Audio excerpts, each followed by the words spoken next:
de la matinale, professeur émérite des universités. Il a notamment publié Le bouleversement du monde, du 7 octobre au retour de Donald Trump, dont l'édition actualisée vient de paraître chez Pocket, un des meilleurs connaisseurs du Moyen-Orient. Il nous fait le plaisir et l'honneur d'être là aujourd'hui. On l'écoute. Gilles Kepel, bonjour. Bonjour. Avez-vous une idée des intentions des États-Unis dans ce conflit ouvert entre Israël et l'Iran ? Mais pour l'instant, c'est d'occuper le terrain. Et ce qui est très frappant depuis le début du conflit, de l'affrontement israélo-iranien, c'est l'entrée en force désormais des forces aéronavales américaines avec les porte-avions qui viennent de l'Est et de l'Ouest entourer la péninsule arabique et le golfe Persique. Il s'agit de faire plier ou d'attaquer ? À ce stade, probablement de faire plier. Et alors, si on est capable de lire dans la boule de cristal de la pensée du président Trump, c'est pas la même le matin, le soir, à midi et autres, on a le sentiment quand même qu'il peut difficilement prendre le risque politique interne de dire tout de suite j'attaque. Il a été élu par la base qu'on appelle le MAGA, les gens qui ont voté pour le Make America Great Again, donc contre toute intervention militaire à l'étranger. Or là, il est en train d'utiliser son moyen de pression pour dire « retenez-moi ou je fais un malheur », dans l'espoir qu'il y ait ce qu'il appelle une capitulation sans condition des ayatollahs iraniens.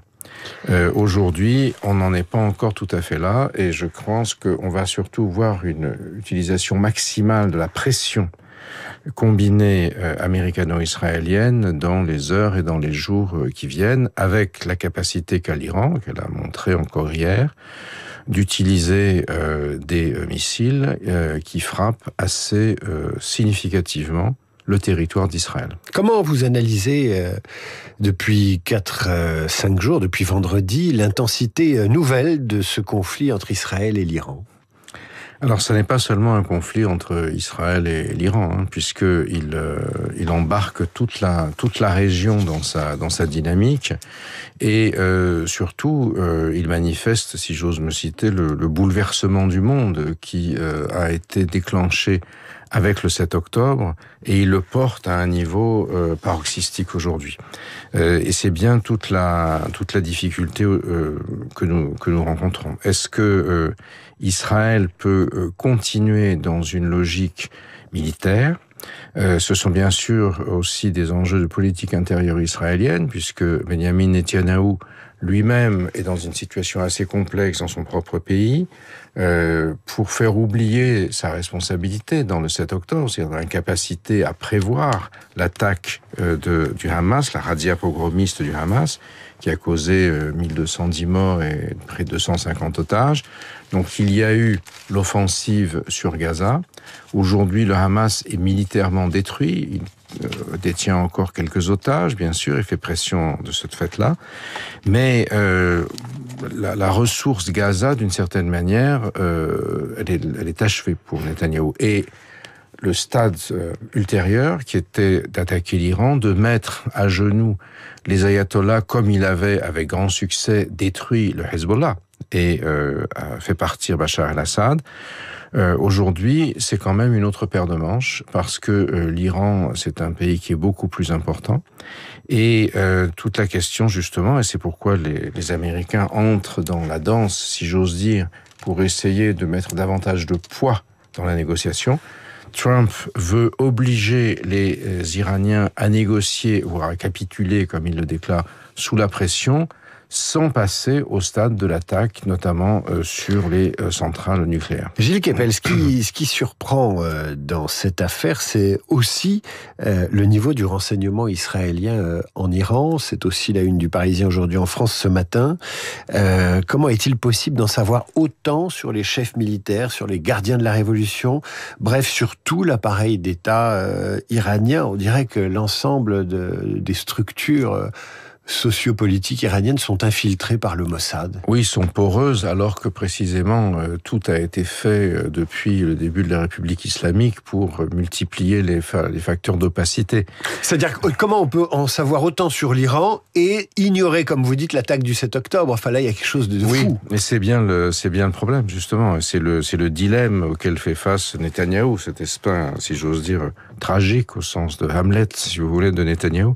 Et bien sûr, il y a les progrès absolument fantastiques de l'interception électronique, de l'intelligence artificielle et autres, mais on a quand même l'impression que dans le cas de l'Iran, il y a aussi une très forte intelligence humaine.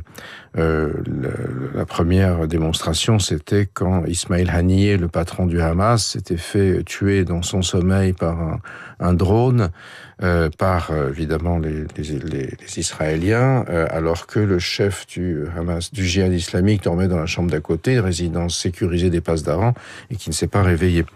Ça suppose quand même qu'il y a une pénétration humaine, effectivement, au sommet d'une partie de l'appareil du renseignement iranien aujourd'hui. Et c'est cela qui fait penser à un certain nombre d'Occidentaux, en Israël, aux États-Unis également, que à l'intérieur même de l'establishment iranien, il y a des gens qui ont commencé à prendre contact avec l'extérieur pour préparer la transition. Puisque, imaginons que les Khamenei disparaissent ou capitulent ou quoi que ce soit dans le scénario de Trump, la question, c'est qu'est-ce qui va se passer ensuite. Parce que pour l'instant, Trump ne veut pas éliminer le chef suprême, Khamenei. Ça dépend... il a laissé entendre qu'il avait les moyens de le liquider, mais qu'il... Pas encore, ça dépend de s'il a pris son café ou pas. Enfin, vous savez, c'est lire dans les marques de café trumpien, c'est assez difficile. Mais je crois surtout que l'objectif, c'est de faire en sorte que le système tombe. Mais à partir de ce moment-là, ça pose la question de l'après, immédiatement, puisque les Américains ont déjà fait quelque chose à côté. C'était la capture de Saddam Hussein, d'ailleurs, qui a été ensuite liquidé en dehors de leur volonté, par des chiites qui l'ont fait pendre avant même que les Américains puissent réagir. Et ça a donné un chaos indescriptible, ça a amené Daesh, ça a amené la catastrophe, etc., et la destruction interne de l'Irak. Et vous avez aujourd'hui de nombreux Iraniens, y compris parmi les exilés ici, qui détestent les mollahs, mais qui vivent dans la hantise de la guerre civile, du déchirement du pays, etc. Et avec les bruits qu'on entend sur les fuites depuis que la centrale de Natanz a été touchée, enfin la superstructure, la question de la dissémination nucléaire par exemple, tout ça, ça ajoute évidemment à une sorte d'angoisse. Et on est un peu dans une logique qui pourrait être celle du docteur Folamour. Quel rôle peuvent jouer les pays du Golfe dans ce conflit? Je pense notamment à l'Arabie Saoudite, mais pas seulement, il y a le Qatar. Et puis aussi, quelle est la part de l'antagonisme religieux sunnite-chiite dans cette affaire? Est-ce qu'elle peut jouer? Parce que traditionnellement, ils ont du mal à s'entendre. Est-ce que ça va jouer, ça, ou pas?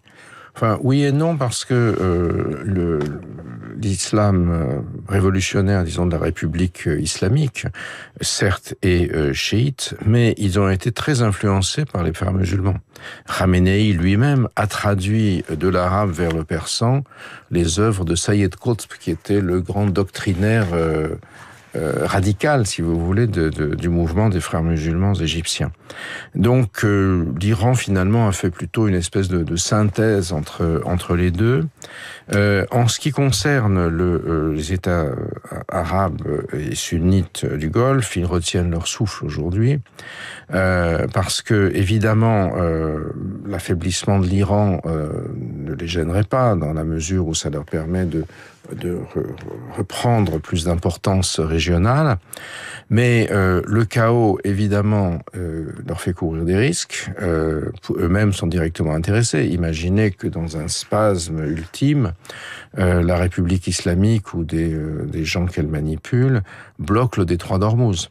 C'est 20% du pétrole exporté mondial qui passe chaque jour à travers lui. Alors bien sûr, ça ferait monter énormément les prix, mais ça pose un problème à l'Arabie Saoudite et aux autres exportateurs. Si vous voulez, ils ne peuvent plus faire sortir leur pétrole. Donc tout ça fait une équation extrêmement complexe. Alors dans le monde compliqué, Donald Trump va avec des idées simples, mais lui-même est déchiré entre sa base MAGA qui ne veut pas d'attaque militaire et une partie de son establishment qui dit ça y est, c'est le moment d'en finir avec les mollahs qui sont le principal danger, la principale menace pour le monde et pour, d'une certaine manière, la domination américaine sur celui-ci. Donc il est dans une situation de dilemme et bien malin qui pourrait savoir aujourd'hui où il en est. Il annonce, je n'ai pas encore décidé ceci, mais je risque de le faire. C'est la dernière. Il est minuit moins 5. Ça fait un moment déjà que cette horloge s'est arrêtée. Une dernière question, Gilles Kepel. L'affaiblissement ou la déstabilisation par Israël et les États-Unis peuvent-ils provoquer une vague de terrorisme aux nouvelles motivations? On sait que l'Iran est un sponsor du terrorisme à travers le Hezbollah et le Hamas. Est-ce qu'on pourrait avoir une vague de terrorisme en Europe sponsorisée par l'Iran? Alors, le Hamas et le Hezbollah ne sont plus aujourd'hui véritablement en capacité de développer des actions extérieures. Bon, enfin, ça semble peu probable vu leur état de faiblesse interne. Au Liban, aujourd'hui, le Hezbollah semble être vraiment significativement dans les choux. En revanche, qu'il y ait des facteurs de solidarité, par exemple, parce que chaque fois que l'Iran réussit à tirer un missile sur le sol israélien, évidemment, ça suscite de l'enthousiasme dans une vague au-delà de l'Iran, parmi les nombreux ennemis d'Israël à travers le monde, qui peuvent voir là une compensation à ce que vit aujourd'hui la population de Gaza. Vous voyez, dans les représentations du monde, il y a évidemment ce facteur qui n'est pas à négliger. Gilles Kepel, merci. Je rappelle les références de votre dernier livre, réédité et réactualisé chez Pocket. C'est Le bouleversement du monde du 7 octobre au retour de Donald Trump. Et puis je rappelle aussi L'excellent prophète en son pays. C'est paru chez Flammarion, ouvrage dans lequel vous racontez votre vocation, vos souvenirs et l'évolution des sciences sociales et sciences politiques sur cette région du monde qui vous passionne et qui nous passionne. À bientôt, Gilles Kepel. Merci de votre invitation. Merci à vous. Au revoir. À suivre le rappel des titres, la revue de presse d'Hervé Gattegno et nos esprits libres. Aujourd'hui, Routel Krief et Marc Lambron, Radio Classique.